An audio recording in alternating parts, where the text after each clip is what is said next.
The thing that to me was, I noticed a lot of girls just like have their sort of natural inclination, like in our industries, to be like Palestine, because it kind of became the, you know, it's just you naturally, you're just like, who's less white? You know what I mean? Yeah, it's kind of the natural thing, but it also was, I was just like, imagine those girls. I mean, people like an underdog story for sure. Of course, but you go, if you were here, it was the same thing though. If you're like, oh, we're on stolen land or whatever, it's like, okay, well, imagine that like actually took it to its full extent, and then the natives started like taking it back, and then there was Coachella and all the, it was like, would you be happy about that? And they're like, well, everyone likes like their position in theory almost, it feels like, you know what I mean? Well, especially when it's like on the other side of the world and like, well, that's impacts exactly you what like it is. Zero. But like, I mean, there's so many flaws in all those arguments, because everybody is, you know, all the same people who are like, you know, the colonizers, blah, blah, blah. And you're like, well, but yeah, you're only using, you start at 1948. Well, it all depends on where you start, right? Right, exactly. You're like, why does like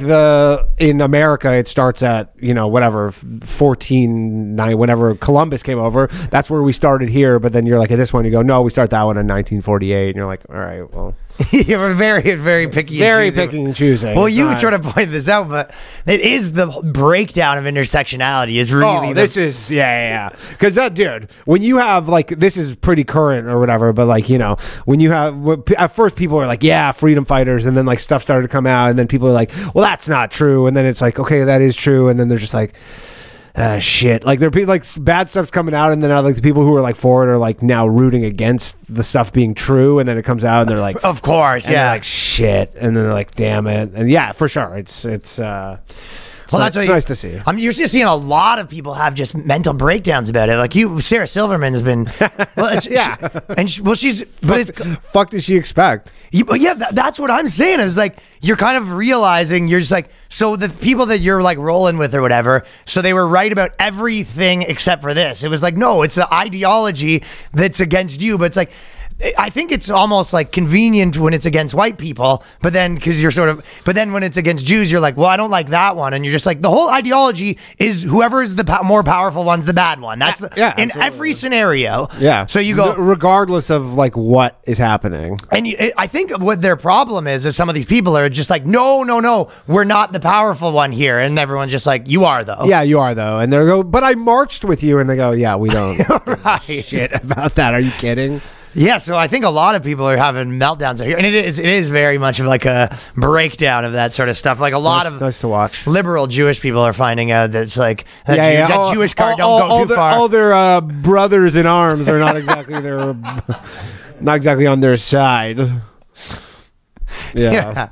I get it when anyone's like, if you're Jewish and you're just like, even if you don't really have a good argument, if you're just reflexively pro-Jewish, or if you're like Muslim and you're just reflexively pro-Palestine, it's like, I get that, because you just go, well, I'm rooting for the ones that's me. I mean, at that point you're rooting for the Leafs over the because Cabs. Like, it's not like the Muslim world like is super receptive to the Palestinians specifically. So, but I'm talking about more in North America. Yeah, you're right. Yeah. They probably just see it as all like us. Yeah, no, like a lot of in the Muslim world are yeah, exactly. But like a lot of people in the Muslim world are like, they're like, those Palestinians are kind of like troublemakers. Like it's not like, well, people, it's like in India, they like everyone fighting. Like it's funny because everybody's like, the Jews have been kicked out of everywhere, but like so have the Palestinians. Interesting. Like they've also been kicked out of everywhere. Like they're it's not like anybody wants them either. So yeah, it's kind of yeah, I don't know.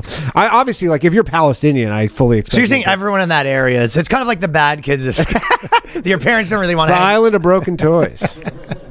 Everybody's just been given the boot. You know? So they've both been kicked out of a lot of places. Yeah, they have. Yeah, so there is a lot of white people, like the academics. Academics never like to see their theories have to get tested in the real world. Sure.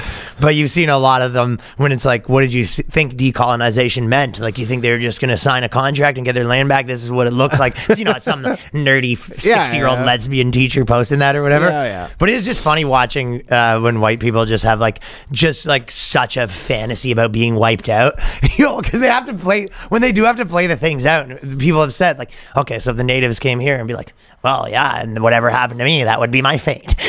Yeah, but you're like, also, you're not doing anything. Like, all those people could be doing something right now for the indigenous population of the country they live in, instead of fantasizing about indigenous population that's technically not even indigenous, killing some other people. Yeah, in some other country. I think they have fantasies about it with themselves too, though. They have like, that's their like fantasy. Like the natives come in and like, you know, kill their husband and rape them, and they go, I deserve this. Yeah. I think it is really funny though that like with all the talk of like, you know, the Jews being in charge of the media and manipulating it, they sure did a shitty job of not making themselves like the fucking devil.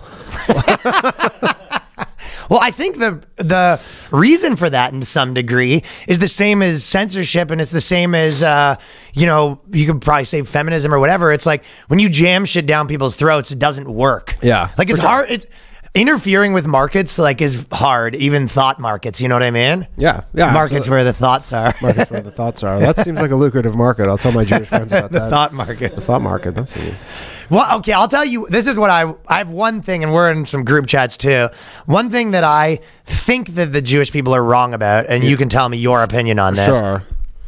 I've watched a lot of people that I know that are even smart being like, this is what anti-Semitism's always bubbling underneath, and like, this is, you see the true face when something like this happens. But to me, I think that's somewhat incorrect. What I actually think is that you're just white, and you're the, like, the same people that are saying anti-Semitism is like, you know, you could see how bad the anti-Semitism is. Yeah. I'm like, if this was a white country and a brown country, like, you know what I mean? Yeah. You would see the exact same thing, in my opinion. What do you mean? Okay, so I think people are like, everyone's cheering for like dead Jews because they're anti-Semitic, right? Yeah. And I'm not saying there's none of that, but like, yeah, there's some of it for sure. But yes, the overarching thing to me is more, when I see it with people, I'm like, I don't see them being anti-Semitic. I see them as cheering for the brown people. Yeah. Against what they see as like white oppressors or Jewish oppressors. For the underdog, yeah, for sure. Yeah, So I agree with that.